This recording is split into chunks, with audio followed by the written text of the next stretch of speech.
মাত্র ৩০ থেকে ৪০ হাজার টাকা বিমান ভাড়া দিয়ে বাংলাদেশের আশেপাশে নতুন কোনো দেশ যদি আপনি এক্সপ্লোর করতে চান, তাহলে শ্রীলঙ্কা হতে পারে আপনার জন্য পারফেক্ট একটা ট্যুর ডেস্টিনেশন। এই দেশে যেতে আগে থেকে লাগে না কোনো ভিসা। আবার শ্রীলঙ্কার ৩ টাকা সমান বাংলাদেশের ১ টাকা হওয়ায় টাকার মানের দিক থেকেও কিন্তু জিনিসপত্র অনেক সস্তা। পাহাড় হোক কিংবা সমুদ্র অথবা ঝর্ণা, সৌন্দর্যের দিক থেকে মাশাআল্লাহ কোনো দিক দিয়ে কমতি নেই শ্রীলঙ্কার। এই ভিডিওটা শেয়ার করে নিজের ওয়ালে সেভ করে রাখুন, কারণ আজকের ভিডিওতে শ্রীলঙ্কায় ৭ দিনের ট্যুরে আপনারা কোথায় ঘুরবেন, কিভাবে ঘুরবেন এবং কোন হোটেল থেকে সবচেয়ে বেস্ট ভিউ পাবেন, সকল ইনফরমেশন আপনাদেরকে জানিয়ে দিব। যেহেতু ট্যুরের কারণে বেশ কিছুদিন আমরা বাংলাদেশে থাকবো না, তাই যাওয়ার আগে বিকাশ অ্যাপে ঢুকে বিদ্যুৎ বিল, পানির বিল এবং ইন্টারনেট বিল অটোপে অপশনের মাধ্যমে পরিশোধ করে যাই, যেন এগুলো নিয়ে দেশের বাইরে থাকা অবস্থায় প্যারা নেওয়া না লাগে। দারুণ উপকারী একটা ফিচার এবং প্রসেসটাও একদমই সিম্পল। বিকাশ অ্যাপে ঢুকে অটোপে সিলেক্ট করে সেট আপ করতে হবে। যেমন আমি পে বিলে ক্লিক করি, ইলেকট্রিসিটি ক্লিক করি এবং সার্ভিস প্রোভাইডার সিলেক্ট করে প্রয়োজনীয় ইনফরমেশন দিয়ে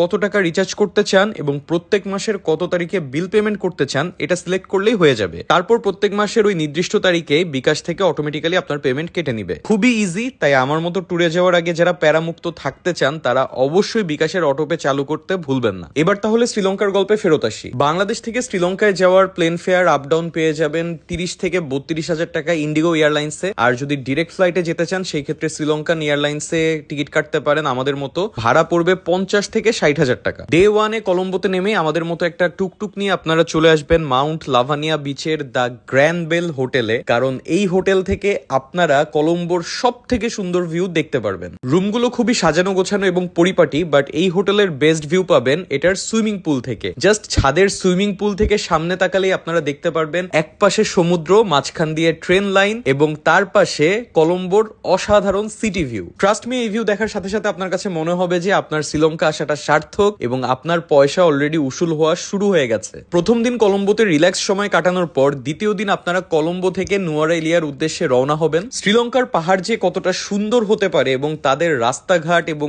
সিনারি কতটা জোস, এটা আপনারা নুয়ারা এলিয়া যাওয়ার সময় হারে হারে টের পাবেন। কলম্বো থেকে নুয়ারা এলিয়া যাওয়ার পথেই চেষ্টা করবেন নুয়ারা এলিয়ার সাইট সিইংটা সেরে ফেলতে, কারণ নুয়ারা এলিয়াতে কিন্তু কিছু জোস জোস জায়গা আছে দেখার মতো, যার মধ্যে অন্যতম হলো লাভার স্লিপ ওয়াটারফল। নুয়ারা এলিয়াতে আমরা মাথা নষ্ট এই হোটেলটায় উঠি, যেটার নাম ছিল লেক ভিউ হলিডে রিসোর্ট, এবং ট্রাস্ট মি এটা সামনের যে ভিউ ছিল ভাই, নুয়ারা এলিয়ার বিখ্যাত লেক গ্রেগরির ভিউ এখান থেকে দেখা যায় এবং রাস্তায় লিটারেলি আপনারা দেখতে পারবেন যে মেঘ ভেসে বেড়াচ্ছে। বাই দ্য ওয়ে, শ্রীলঙ্কার সব হোটেল, ট্রান্সপোর্টেশন, ট্রেন টিকিট আমরা কিন্তু নিয়েছি এমআর ট্যুর এন্ড ট্রাভেলস এর মাধ্যমে। আপনারা যারা তাদের সাথে যোগাযোগ করতে চান আমি স্ক্রিনে নাম্বার দিয়ে দিচ্ছি এবং ডেসক্রিপশন বক্সে ডিটেলস থাকবে। নুয়ারা এলিয়া ঘোরাঘুরির মাধ্যমে ডে 2 শেষ হবে এবং ডে 3 তে আপনারা এশিয়ার সব থেকে সুন্দর ট্রেন জার্নি করার জন্য নুয়ারা এলিয়া থেকে এলার ট্রেন রাইডটা নিতে পারেন। এই ট্রেন রাইডের জন্য আপনাকে নুয়ারা এলিয়া থেকে ২০ মিনিটের দূরত্বে নানুওয়া নামক ট্রেন স্টেশনে যেতে হবে। আমরা ফার্স্ট ক্লাসের টিকিট কেটেছিলাম এবং আমাদের পার পার্সন খরচ পড়েছিল ২০০০ টাকা। ট্রেনের জার্নি যে এতটা সুন্দর হতে পারে, এই ট্রেন জার্নি যারা না করেছেন তারা কখনোই এটা বুঝতে পারবেন না। কি দেখিনি আমরা এই ট্রেন জার্নিতে! লিটারেলি চা বাগান থেকে শুরু করে ওয়াটারফল, সুন্দর সুন্দর ল্যান্ডস্কেপ,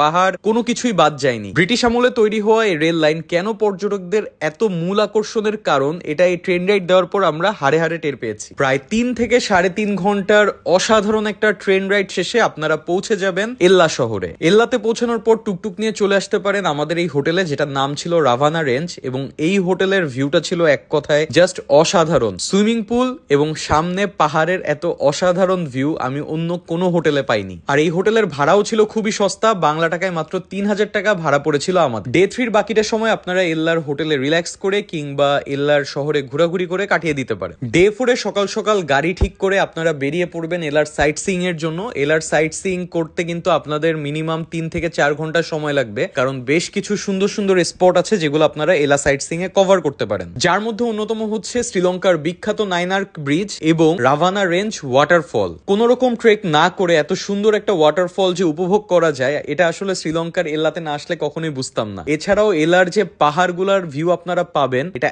এক কথায় জাস্ট মাইন্ড ব্লোয়িং। এলা ঘুরতে ঘুরতে আপনার কাছে মনে হবে যে আপনার শ্রীলঙ্কায় আসার টাকা কিন্তু পুরোপুরি উসুল অলরেডি হয়ে গেছে। এরপর যে সুন্দর সুন্দর জায়গাগুলো আপনারা এক্সপ্লোর করবেন সেগুলো সবই বোনাস। ডে 4 সারাদিনে এলার সাইট সিইং শেষ করে চেষ্টা করবেন বিকালবেলা মিরিসার জন্য রওনা দেওয়ার। সময় লাগবে ২.৫ থেকে ৩ ঘন্টা। এলা থেকে মিরিসা যাওয়ার যে এক্সপ্রেসওয়ে, ভাইরে ভাই, আশেপাশের যে ভিউ, মনে হবে আপনি ইউরোপের কোনো একটা দেশে রোড ট্রিপ ট্রিপ দিচ্ছেন। মিরিসা পৌঁছাতে পৌঁছাতে যদি আমাদের মতো সন্ধ্যা হয়ে যায় তাহলে সেক্ষেত্রে উঠতে পারেন এই হোটেলে, যেটার নাম ছিল রান্দিয়া সি ভিউ। হোটেলের রুমটা ছিল বিশাল বড় এবং কালার কন্ট্রাস্টটাও আমার কাছে বেশ ভালো লেগেছে। বাট এই রুমের বেস্ট পার্ট ছিল রুম থেকে বাইরে বের হইলেই সুইমিং পুল, এবং সুইমিং পুলের ভিউটাও খুবই দারুণ। এই হোটেলের ভাড়া পড়েছিল আমাদের পার নাইট 4,500 টাকা। পাহাড় তো অনেক দেখলেন, এবার সমুদ্র দেখার পালা। তাই ডে 5-এ আমরা বের হব মিরিসার সাইট সিইং এ। সাগর যত উত্তাল হয় দেখতে তত সুন্দর হয়, এই কথাটার মানে আপনারা মিরিসাতে আসলে হারে হারে টের পাবেন। মিরিসাতে দেখার বেশ কিছু জনপ্রিয় জায়গা আছে, যার মধ্যে অন্যতম হলো প্যারট রক, সিক্রেট বিচ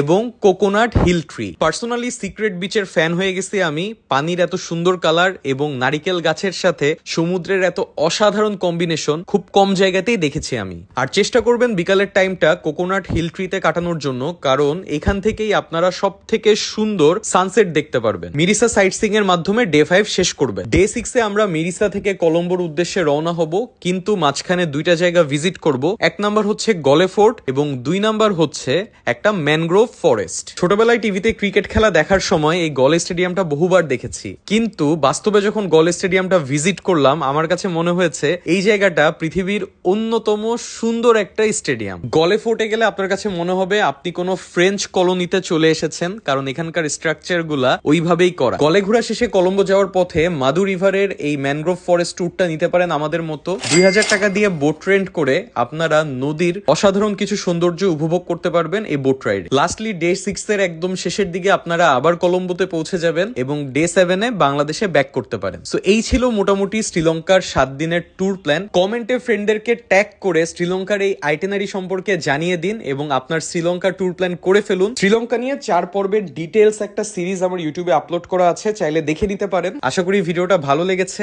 দেখা হচ্ছে নেক্সট ভিডিওতে। সে পর্যন্ত সবাই ভালো থাকুন, সুস্থ থাকুন। আল্লাহ হাফেজ।